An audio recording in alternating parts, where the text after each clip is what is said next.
Nokia. दोस्तों, Nokia पहला mobile brand है जो बाजार में तब आया जब हमने शुरुआती मोबाइल फ़ोन के बारे में सुना। करीब एक दशक तक नोकिया बाजार में बना रहा और समय समय पर फ़ोन के नए मॉडल पेश करता रहा। इसने डिफरेंट प्राइस रेंजेस के साथ फ़ोन प्रोवाइड करके सोसाइटी के सभी सेगमेंट्स की ज़रूरतों को पूरा किया। कंपनी के ग्लोरीफाइंग हिस्ट्री के साथ ये रियलाइज़ करना मुश्किल हो जाता है कि नोकिया अब मोबाइल फ़ोन इंडस्ट्री में रेलेवेंट नहीं है। लेकिन नोकिया फेल क्यों हुआ? वो क्या कारण था जिसने इतनी सक्सेसफुल कंपनी को आसमान से ज़मीन पर ला दिया? नोकिया के फेलियर को डिस्कस करने से पहले इसके सक्सेस के बारे में डिस्कस करना ज़्यादा इम्पोर्टेंट है। नोकिया अपनी सफलता के शुरुआती दिनों में मोबाइल फ़ोन के सफल मैन्युफैक्चरर्स में से एक के रूप में इमर्ज हुआ। अक्टूबर 1998 में नोकिया दुनिया का सबसे ज़्यादा बिकने वाला मोबाइल फ़ोन ब्रांड था। 2007 तक मोबाइल फ़ोन बाज़ार में इसकी 50% हिस्सेदारी थी। कंपनी का यंग और एनर्जेटिक लीडरशिप कंज्यूमर मार्केट में इसकी एक्सेप्टेंस का कारण था। इनिशियली न्यू टेक्नोलॉजी, डिजिटलाइजेशन और इनोवेशन भी कंपनी के सफलता के कुछ कारणों में से एक है। पर वो कहावत है ना, the road to success and the road to failure are almost exactly the same. साल 2013 में वही नोकिया कंपनी जो बाजार में 50% हिस्सेदारी का मजा उठा रही थी, वो 5% से भी कम हिस्से में गिर गई। ये वो समय था जब कंपनी के मैनेजमेंट, शेयर होल्डर्स और कस्टमर्स को नोकिया के बैंकरप्ट होने की आशंका थी। बैंकरप्टेसी लगभग निश्चित थी, लेकिन माइक्रोसॉफ्ट के इंटरवेंशन ने कंपनी को एक बेहतर पोजीशन में लाने में मदद की। पर फिर भी समय के साथ कंपनी की excessive growth, loss of agility और लैक ऑफ इनोवेशन लीडरशिप के कारण नोकिया फेल हुई। Now let's know the reason behind what did the one of the largest smartphone developers of 90s do wrong. Number 1, Nokia did not adapt to change. Mobile phone industry में technological advancement rapidly हुआ था।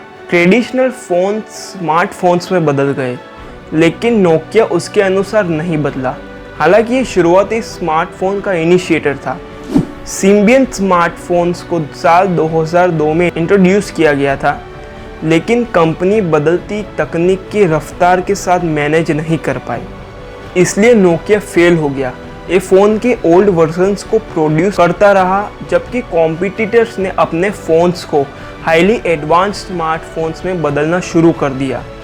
Advanced smartphones Nokia phones के compare में cheap होते गए, जो smartphone users के लिए काफ़ी अफोर्डेबल हो गए, और इसी के चलते नोकिया यूज़र्स भी दूसरे स्मार्टफोन्स पर शिफ्ट हो गए। पर फिर भी नोकिया ने अपनी स्ट्रेटेजीज को ट्रांसफॉर्म नहीं किया, और इस प्रकार बाकी कंपनीज ने अपने स्मार्टफोन्स के नए और बेहतर वर्जन्स इंट्रोड्यूस किए, और चेंज एडेप्ट ना करने के कारण नोकिया पीछे रह गया। Number 2, excessive reliance on being a first mover in the industry. Symbian phone launch करने पर नोकिया को अपने ऊपर ये भरोसा बैठ गया था कि और कोई कंपनीज उन्हें बीट नहीं कर सकती।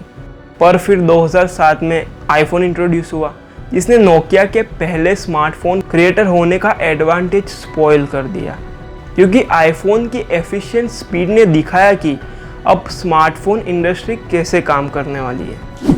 Number 3, high competition in the industry. धीरे धीरे मोबाइल फ़ोन इंडस्ट्री में काफ़ी कंपनीज इंट्रोड्यूस होने लगी। एप्पल, ब्लैकबेरी, सैमसंग और नोकिया सभी मार्केट में हाई शेयर को अचीव करने के कोशिश में थे।